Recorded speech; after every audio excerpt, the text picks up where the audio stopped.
നമസ്കാരം സാർ. നമസ്തേ. United Arab Emirates വളരെ പാരമ്പര്യമുള്ള സെക്യുലറിസ്റ്റ് ആയിട്ടുള്ള ഒരു മൈൻഡുള്ള പ്രദേശങ്ങളാണ് നമുക്ക് തീർച്ചയായിട്ടും. ആ യൂണിയൻ യഥാർത്ഥത്തിൽ ബ്രിട്ടനുമായിട്ട് ഇപ്പോൾ നല്ല ബന്ധത്തിലല്ല എന്നതാണ് നമ്മൾ കാണുന്നത്. അതിന് പ്രത്യേകമായ കാര്യങ്ങളുണ്ട്. സാറിനത് അറിയാമല്ലോ. കാര്യമുണ്ട്, വളരെ ആഴത്തിലുള്ള കാര്യമുണ്ട്. അതിൻ്റെ ഒരു രസമെന്ന് പറഞ്ഞാൽ ഇസ്ലാമിക് ബ്രദർഹുഡിൻ്റെ പേരിലാണ്, അതായത് ഇസ്ലാമിക് സാഹോദര്യം എന്ന് പറയുന്ന സംഘടനയുടെ പേരിലാണ് ഇരു കൂട്ടരും തമ്മിലുള്ള ഈ കലഹം. വളരെ രസാവഹമാണത്. UAE എന്ന് പറഞ്ഞാൽ നന്നായിട്ട് അതിൻ്റെ പൗരന്മാരെ നല്ല നിലയിൽ വളർത്തണമെന്ന് ആഗ്രഹമുള്ള രാജ്യമാണ്. അവിടുത്തെ പൗരന്മാർ ലോകത്തിലെ വിശ്വോത്തരമായിട്ടുള്ള സർവകലാശാലകളിൽ പോയി പഠിച്ചിട്ട് മിടുക്കന്മാരായി വന്ന രാജ്യത്തിന് സേവനം ചെയ്യണം. അവർ ഈ പറയുന്ന തീവ്ര ഫണ്ടമെൻ്റലിസ്റ്റ് ഇസ്ലാമിക് രീതികളിലേക്ക് പോകരുത്. മര്യാദയ്ക്ക് ഹൈ പെയ്ഡ് സാലറി ഉള്ള കമ്പനികളിൽ ചീഫ് എക്സിക്യൂട്ടീവ് ഓഫീസർമാരായിട്ടും ഇൻവെസ്റ്റർമാരായിട്ടും ഒക്കെ അവിടെ വന്നിട്ട് രാജ്യത്തിന് കൂടുതൽ സമ്പന്നമാക്കണം. മനുഷ്യനൊരു കാര്യം അറിയാം, ഏറ്റവും സ്ട്രെസ് ഫ്രീ ആയിട്ട് ലോകത്ത് വർക്ക് ചെയ്യാവുന്ന ഒരു രാജ്യമാണ് UAE. അറിയാമോ? ശരിയാണ്. ഈ ദുബായ് ആണെങ്കിൽ ഫ്രീഡം ധാരാളം. അതെ, ഫ്രീഡം എന്ന് പറഞ്ഞാൽ ഫാമിലി ഓറിയൻറ്റഡ് ആണ് അവരുടെ വർക്ക്. എന്തെങ്കിലും അവധി വേണമെന്ന് ചോദിച്ചാൽ കൊടുത്തിരിക്കണം. അവധി ദിവസങ്ങളിൽ ആഘോഷങ്ങൾ ഉണ്ടാവണം. ഇന്നൊക്കെ വളരെ നിഷ്ഠയുള്ള ഒരു ഗവൺമെൻറ്റാണ് ഇവിടെ ഭരണം നടത്തുന്നത്. അതുകൊണ്ട് അവിടുത്തെ ജോലിക്ക് ശമ്പളം മറ്റ് രാജ്യങ്ങളെ അപേക്ഷിച്ച് കുറവായിരിക്കും, പക്ഷേ സ്ട്രെസ് തീരെയില്ല. മറ്റൊരു സ്ട്രെസ്സും കൊടുക്കുന്നുണ്ട് ശമ്പളത്തോടെ. അതവിടെ ഇല്ലാത്ത ഒരു രാജ്യം. അപ്പം അങ്ങനെ മര്യാദയ്ക്ക് ജീവിക്കണം. ഏതോ ഒരിക്കലും ഹമാസിന് അനുകൂലമായിട്ട് അവിടെ പാകിസ്ഥാൻകാർ പ്രകടനം നടത്തി. പാകിസ്ഥാൻകാരനെ ഇങ്ങോട്ട് വരണ്ട, ഉള്ളവരെ മുഴുവൻ പറഞ്ഞു വിട്ടു. അത്തരം ശാന്തമായിട്ട് ജീവിക്കാൻ പറ്റി ഏറ്റവും സന്തോഷമായിട്ട് ആൾക്കാർ ജീവിക്കുന്ന, എനിക്ക് തോന്നുന്ന ലക്സംബർഗിനേക്കാൾ സന്തോഷത്തോടുകൂടി ലോകത്ത് ജീവിക്കുന്ന ഒരു രാജ്യമാണ് UAE എന്ന് പറയുന്നത്. ഈ രാജ്യം പൗരന്മാരെ വിദേശത്തേക്ക് അയച്ചത് ഇസ്ലാമിക് ബ്രദർഹുഡ് പഠിക്കാൻ വേണ്ടിയിട്ടല്ല, മിടുക്കന്മാരായിട്ട് വരാനാ. പക്ഷേ ലോകത്തിലെ തന്നെ ഏറ്റവും നളന്ദ തക്ഷശിലയൊക്കെ കഴിഞ്ഞാൽ ഏറ്റവും പ്രശസ്തമായിട്ടുള്ള സർവകലാശാലകളായിട്ടുള്ള കേംബ്രിഡ്ജ്, അതുപോലെ ഓക്സ്ഫർഡ്, അതുപോലുള്ള സർവകലാശാലകൾ, ലോകത്തിലെ ഏറ്റവും വലിയ മഹാന്മാരായ വ്യക്തികൾ പഠിച്ച ആ സർവകലാശാലകളിൽ, അതുകൂടാതെ വേറെയുണ്ട് അവിടെ എല്ലാം.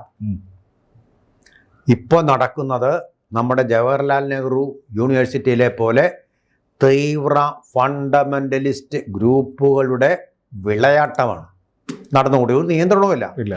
പൂർണ്ണ സ്വാതന്ത്ര്യം ചാൻസലർമാരും വൈസ് ചാൻസലർമാരും അങ്ങ് കൊടുത്തിരിക്കുക.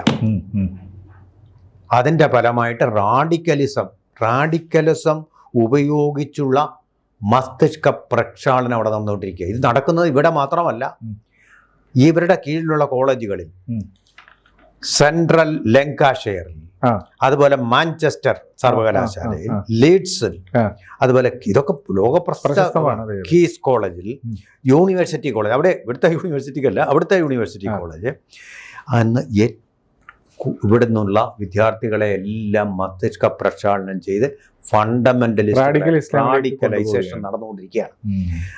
ഇത് നമ്മളാരും പറയുന്നതല്ല, ഇത് ഫൈനാൻഷ്യൽ ടൈംസ് എന്ന് പറയുന്ന വളരെ പ്രശസ്തമായ ഒരു പത്രമുണ്ട് ലണ്ടനിൽ നടക്കുന്നത്. അതുപോലെ ദ ടൈംസ് അല്ല, ദ ടൈംസ് എന്ന് പറഞ്ഞൊരു പത്രമുണ്ട്. അത് സ്കോട്ട്ലൻഡിലും അയർലൻഡിലും എല്ലാം സർക്കുലേഷൻ പോകുന്ന പത്രമാണ്. ഇപ്പം റൂബർട്ട് മർഡോക്കിന്റെ പത്രമായിരുന്നു അത്. ഇപ്പം മാനേജ്മെന്റ് മാറിയെന്നറിയില്ല. അപ്പോൾ മാഞ്ചസ്റ്റർ, ഇവിടെ എല്ലാം ഇവരുടെ ഇതുണ്ട്. ഇതിനിടെ 70 വിദ്യാർത്ഥികൾ മസ്തിഷ്ക പ്രക്ഷാളനത്തിന് വിധേയരായി. ഇല്ല, UAE പൗരന്മാർ മയക്കുമരുന്ന് അടിച്ചിട്ട് പ്രക്ഷാളനത്തിന് വിധേയരായിട്ടുണ്ട് എന്നുള്ളതാണ് അവർ കൂടുതലായിരിക്കും. കാരണം 70 പൗരന്മാരെന്താ അത്രയേ ഉള്ളൂ എന്ന് നമ്മൾ ചോദിക്കും. പക്ഷേ UAE എന്ന് പറയുന്ന ഇന്ത്യ പോലെ ജനസംഖ്യയുള്ള രാജ്യമല്ല, അങ്ങനെ പോപ്പുലേഷൻ വർദ്ധിപ്പിക്കുന്ന ഒരു രാജ്യമല്ല. അങ്ങനെ ഉള്ളത് കൊണ്ട് ഇത് എല്ലാം ആരംഭിച്ചത് 2021 ശേഷമാണ്. അതിൻ്റെ പ്രത്യേകത എന്താണെന്നറിയാമോ?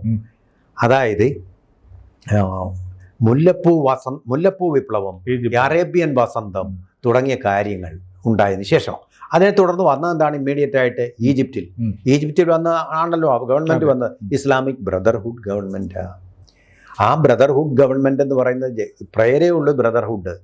ഇസ്ലാമിക് മാത്രം അല്ലാത്ത എല്ലാവരെയും കൊല്ലുക എന്നുള്ളതാണ് അവരുടെ നയം. അല്ല, പേരിൽ തന്നെ ഇസ്ലാമിക് ഇസ്ലാമിക് അതെ, വേറെ ആരും വേണ്ട എന്നുള്ളതാണ്. അവർക്ക് പിന്നെ ജനാധിപത്യത്തിലോ മതേതരത്വത്തിലോ വിശ്വാസമില്ല, അക്രമത്തിൽ വിശ്വാസമുണ്ട്. ഇസ്ലാം അതെ കൊണ്ടുവരാൻ വേണ്ടിയിട്ടും ബാക്കി ഇസ്ലാം അല്ലാത്തവരെ കൊന്നുകൊണ്ട് അധികാരം നേടും. ഒരുപാട് കൊലപാതകങ്ങൾ അവർ ഈജിപ്തിൽ നടത്തി. അത് സഹിക്കാൻ വയ്യാതെ അവിടുത്തെ പൗരന്മാർ എല്ലാം കൂടെ കയറി അവരെ അറ്റാക്ക് ചെയ്ത് പുറത്താക്കി തുരത്തി. ആ ഈജിപ്തിനെ പിന്തുണയ്ക്കുന്നവരാണ് UAE. ഇസ്ലാമിക് ബ്രദർഹുഡ് എതിരാണ്, അവർ നിരോധിച്ചു അവരുടെ രാജ്യത്ത്. അതുപോലെ നിങ്ങളുടെ രാജ്യത്തും ഇസ്ലാമിക് ബ്രദർഹുഡ് നിരോധിച്ചുള്ളൂ എന്ന് കെയർ സ്റ്റോമറോട് അബുദാബിയുടെ ഭരണാധികാരിയായിട്ടുള്ള Sheikh Mohammed bin Zayed Al Nahyan Keir Starmer എന്നാണ് ശരിയായ ഉച്ചാരണം, ആ കിയർ സ്റ്റോമറോട് പറഞ്ഞു. അദ്ദേഹം പറഞ്ഞു, ഞങ്ങളിത് സൂക്ഷ്മമായിട്ട് നിരീക്ഷിക്കുന്നുണ്ട്, വേണ്ടത് ചെയ്യാം. സാർ, ബ്രിട്ടൻ വളരെ നിസ്സഹായമായ അവസ്ഥയിലാണ്. ലണ്ടന്റെ മേയർ എന്ന് പറയുന്ന പാകിസ്ഥാൻ വംശജനാണ്. അവിടുത്തെ പൗരന്മാർക്ക് പോലും ജീവിക്കാൻ, അതായത് സാധാരണ നമ്മൾ സായിപ്പ് എന്ന് വിളിക്കുന്ന ബ്രിട്ടീഷ് പൗരന്മാർക്ക് പോലും ജീവിക്കാൻ പറ്റാത്ത അവസ്ഥയിലുള്ള ഒരു അരാജകത്വ അവസ്ഥയുണ്ടെന്നല്ലേ കേൾക്കുന്നത്? തീർച്ചയായിട്ടും ആ അരക്ഷിതാവസ്ഥ അവിടെ ഉണ്ട്. അതുപോലെ തന്നെ സുഡാനിലെ ബ്രിട്ടൻ ഒരു അഭിപ്രായ വ്യത്യാസം വേറെയുണ്ട്. അതായത് സുഡാനിൽ സൈനിക നീക്കം നടന്നതിൽ UAEക്ക് പങ്കുണ്ട്. സുഡാൻ ഇപ്പോൾ 2 എണ്ണമായി കഴിഞ്ഞല്ലോ. ലോകത്തിലെ ഏറ്റവും ഹ്യൂമാനിറ്റേറിയൻ ദുരന്തം, മാനവികത ദുരന്തം, പട്ടിണി കിടക്കുന്ന കുട്ടികൾ, മരിച്ചു പോകുന്ന കുട്ടികൾ, റേപ്പ് ചെയ്യപ്പെടുന്ന സ്ത്രീകൾ, ഇതെല്ലാം ഉള്ള രാജ്യമാണ് സുഡാൻ. മുഴുവൻ ഇസ്ലാമിക രാജ്യം, ഇസ്ലാം രാജ്യമാണ്. ഇതൊന്നും ഇറാനിലേക്ക് കൊല്ലുന്നവരെയും സുഡാനിൽ കൊല്ലുന്നവരെയും കുറിച്ച് കേരളത്തിൽ പറയുകയില്ല. അതെ അതെ. അതുപോലെ തന്നെ യമനിലും ഉണ്ട്. ഞാനത് കഴിഞ്ഞ ദിവസം പറഞ്ഞു, യമനിലും ഉണ്ട്. അവിടെ UAE ഒരു പക്ഷത്തും സൗദി വേറൊരു പക്ഷത്തുമായിട്ട് നിന്ന് പോരടിക്കുകയാണ്. അങ്ങനെയൊക്കെയുള്ള സംഭവങ്ങൾ ഒരുപാട് ഉണ്ട്. അപ്പോൾ അതിനിടയിൽ ഇവർ തമ്മിലുള്ള ബന്ധം അങ്ങ് വഷളായി. കാരണം ഇസ്ലാമിക് ബ്രദർ എന്തിനു വേണ്ടിയാണ് UAE നിലകൊണ്ടതപ്പോൾ? ഇസ്ലാമിക ഭീകരവാദത്തിനെതിരായിട്ടാണ്. ഇസ്ലാം മാത്രമുള്ള ഒരു രാജ്യം, ഇസ്ലാം പൗരന്മാർ മാത്രമുള്ള ഒരു രാജ്യമാണ് ഇങ്ങനെ ഏറ്റവും മതേതരമായ ഒരു കാഴ്ചപ്പാടോടുകൂടി അങ്ങനെ നിലപാടെടുത്തത്. നമ്മൾ കൈയടിച്ച് പ്രോത്സാഹിപ്പിക്കേണ്ട ഒരു നിലപാടാണ് എടുത്തത് UAE, അല്ലേ? മതാതീതമായിട്ട് ചിന്തിക്കണം. അതുപോലെ തന്നെയാണ് അവിടെ നമ്മുടെ ഏതൊരു ക്ഷേത്രത്തിനേക്കാളിലും കൂടിയ സ്ഥലത്തോടു കൂടി ഒരു കൃഷ്ണക്ഷേത്രം അവിടെ പണിയാൻ അനുവദിച്ചത്. വേറെ ഏതെങ്കിലും ഒരു മതത്തിൻ്റെ ക്ഷേത്രം അവിടെ ഇല്ല, ഇസ്ലാമിൻ്റെ പള്ളികളല്ലാതെ. അത് നോക്കണം. അപ്പം അത്ര മതേതര സ്വഭാവമുള്ള ഒന്നാണ് UAE. സൗദി അത്രയ്ക്കില്ല. ആ സൗദിയുമായിട്ടാണ് അവർ ഏറ്റുമുട്ടുന്നത് യമനിൽ. ഇങ്ങനെയൊക്കെയുള്ള കാര്യങ്ങൾ കിടക്കുമ്പോൾ ഇപ്പം ബ്രിട്ടനുമായിട്ട് അവിടുത്തെ ഭീകരവാദത്തിനെതിരെ ഏറ്റുമുട്ടുന്ന ഒരു രാജ്യമാണ് UAE. അപ്പം ഞാൻ പറയുന്നത് മാഷേ, എൻ്റെ അഭിപ്രായത്തിൽ, നമ്മൾ പറയുന്ന ആരും കേൾക്കണമെന്നില്ല, മാഷെങ്കിലും കേൾക്കുക.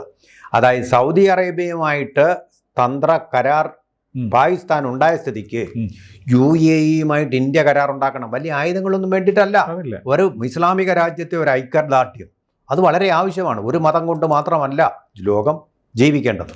അവരുമായിട്ടുള്ള ഐക്യം, ശുദ്ധഹൃദയരായിട്ടുള്ള അവിടുത്തെ മനുഷ്യരുമായിട്ടുള്ള ഐക്യം നമുക്ക് വളരെ ആവശ്യമുള്ള ഒന്നാണ്. അല്ല, ഇന്ത്യ അതിനുള്ള ചർച്ചകളൊക്കെ നടത്തുന്നില്ല. തന്ത്രപരമായ ഒരു കരാർ ഒപ്പുവെച്ചിട്ടുണ്ട്. അത് പോരാ. അതിനപ്പുറം ഒരു സഖ്യം, ഒരു നാറ്റോ സഖ്യം പോലൊരു സഖ്യമായിട്ട് UAE ആരാക്രമിച്ചാലും ഇന്ത്യ രക്ഷിക്കാനെത്തണം. അതാണ് ഞാൻ പറയുന്നത്. ഇന്ത്യ ആക്രമിച്ചു കഴിഞ്ഞാൽ UAE സഹായിത്തണം. അവർക്ക് ആയുധം കൊണ്ട് സഹായിക്കാൻ പറ്റും. പക്ഷേ അക്കാര്യത്തിൽ ഇന്ത്യ ഭയങ്കര തന്ത്രപരമായ നിലപാടാണ് സ്വീകരിക്കുന്നത്. ഇന്ത്യക്ക് ആരെയും അങ്ങനെ, ഇന്ത്യക്ക് ഒറ്റ ലക്ഷ്യമുള്ളൂ 1947 വികസിത ഇന്ത്യയാക്കുക. അതല്ലാതെ മറ്റു കാര്യങ്ങളിൽ ഇന്ത്യ ഫോക്കസ് ചെയ്യുന്നില്ലെന്നുള്ളതാണ് ഒരു പഠന റിപ്പോർട്ടിൽ വരുന്നത്. സാർ പറയും. അത് തന്നെ സ്മാഷിന്റെ അഭിപ്രായം ഞാൻ അത് മാനിക്കുന്നു. പക്ഷെ ഐ എഗ്രി ടു ഡിസഗ്രി വിത്ത്. ഈ 1928 ഹസൻ അൽ ബന്ന എന്ന് പറയുന്ന സുന്നി ഇസ്ലാം, ഈ ഫണ്ടമെന്റലിസ്റ്റുകളിലെല്ലാം ഈ സുന്നി ഇസ്ലാമാണുള്ളത്. അറബിൽ UAEയിലും സൗദിയിലും എല്ലാം ഉള്ളത് അത് തന്നെ. അദ്ദേഹമാണ് ഈ അറബ് വസന്തം എന്നുള്ള പേരിലുള്ള ഈ വിപ്ലവം കൊണ്ടുവന്നത്. വിപ്ലവം കൊണ്ടുവന്നപ്പോൾ നമ്മുടെ മാധ്യമങ്ങളെല്ലാം അതിനെ പ്രകീർത്തിക്കുക ചെയ്തത്. അതിൻ്റെ പിന്നിൽ ഈ ഒരു വിഷമുണ്ടെന്നുള്ളത് അവരാരും കണ്ടില്ല. അവർക്ക് ജനാധിപത്യം വേണ്ട. പിന്നെ ഈജിപ്റ്റ് ഇസ്ലാം രാഷ്ട്രമായ ഈജിപ്റ്റ്, ഇസ്ലാമിക രാഷ്ട്രം എന്നല്ല ഞാൻ പറയുന്നത്, ഇസ്ലാം രാഷ്ട്രമായ ഈജിപ്റ്റ് അതിനെ ഒരു ഭീകര സംഘടനയായിട്ട് പ്രഖ്യാപിച്ചു.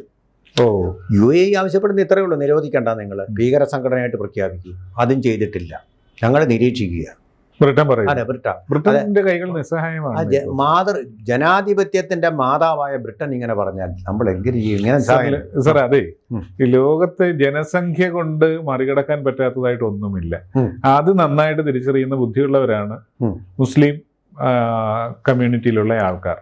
ഏത് ജനാധിപത്യത്തെയും അവർക്ക് അട്ടിമറിക്കുക, ഒരു രാഷ്ട്രത്തെ അവർക്ക് അട്ടിമറിക്കാൻ സാധിച്ചു അവരുടെ ഡെമോഗ്രഫി ഡെവലപ്പ് ചെയ്തുകൊണ്ട്. സിമ്പിൾ. അപ്പൊ ബ്രിട്ടൻ ഏത് രാജ്യത്തും പറ്റും, അത് സാധിക്കും. അതുകൊണ്ടാണല്ലോ ജനസംഖ്യാ വർധന നിയമം. ഡെമോഗ്രഫിയാണ് അവരുടെ പ്രധാന ആയുധം. ഡെമോഗ്രഫിയാണ്. ബാക്കി എന്തിനേയും നമുക്ക് തടുത്തു നിർത്താൻ പറ്റും, പക്ഷെ ഡെമോഗ്രഫിയെ തടുത്തു നിർത്താൻ പറ്റുകയില്ല. ലോകത്തിലെ ഏറ്റവും അതിശക്തമായ ആയുധം ഡെമോഗ്രഫിയാണ്. ഇനി വേറൊരു കാര്യം കൂടെ അറിയണോ? ഈ ഇസ്ലാമിക് ബ്രദർഹുഡിന്റെ 2 ഓഫ് ഷൂട്ടുകളാണ് ഹമാസും ഹെസ്ബുള്ളയും. പശ്ചിമേഷ്യയിലെ സമാധാനത്തിന്റെ 2 ശത്രുക്കൾ. അതിന് മൊത്തത്തിൽ തുരങ്കം വെക്കുന്ന ഇവരാണ് എപ്പോഴും. അത് നമ്മൾ എത്രയോ റിപ്പോർട്ടുകളിൽ മനസ്സിലായിട്ടുണ്ട്. മര്യാദക്കൊരു ലോകത്ത് ജീവിക്കാനുണ്ട്. എല്ലാവർക്കും ഈശ്വര വിശ്വാസം ഉണ്ട്. ആ ഈശ്വര വിശ്വാസത്തിൽ അധിഷ്ഠിതമായിട്ട് ജീവിക്കും. പക്ഷേ ഈശ്വര വിശ്വാസത്തിൽ അധിഷ്ഠിതമായിട്ട് ജീവിക്കുമ്പോൾ തന്നെ മറ്റുള്ളവർ പാടില്ല, മറ്റുള്ളവർ ഞങ്ങളുടെ രീതിയിൽ വന്നാൽ മാത്രമേ അവർക്ക് ജീവിക്കാൻ അവകാശമുള്ളൂ എന്ന് പറയുന്നിടത്താണ് പ്രശ്നം വരുന്നത്. അപ്പൊ UAE സംബന്ധിച്ചിടത്തോളം അവർക്ക് അതിൽ നിന്നൊക്കെ അവർ എത്രയോ മാറി ലിബറലായി മാറിയതുകൊണ്ട് അവിടെ സമാധാനമുണ്ട്, സന്തോഷമുണ്ട്, സഹവർത്തിത്വമുണ്ട്. അത് മറ്റ് രാജ്യങ്ങളും കണ്ട് പഠിക്കേണ്ടതാണ്. മനുഷ്യരാശിയിൽ ഉള്ള എല്ലാ വിഭാഗം ആൾക്കാരും പരസ്പരം കൊല്ലേണ്ടവരല്ലല്ലോ, പരസ്പരം സഹകരിച്ച് മുന്നോട്ട് പോകേണ്ടവരല്ലേ. അപ്പോൾ ബ്രിട്ടനോട് UAE പറഞ്ഞു എന്ന് സാർ പറയുന്ന കാര്യം വളരെ അർത്ഥവത്തായ ഒരു കാര്യം തന്നെയാണ്. തീർച്ചയായിട്ടും.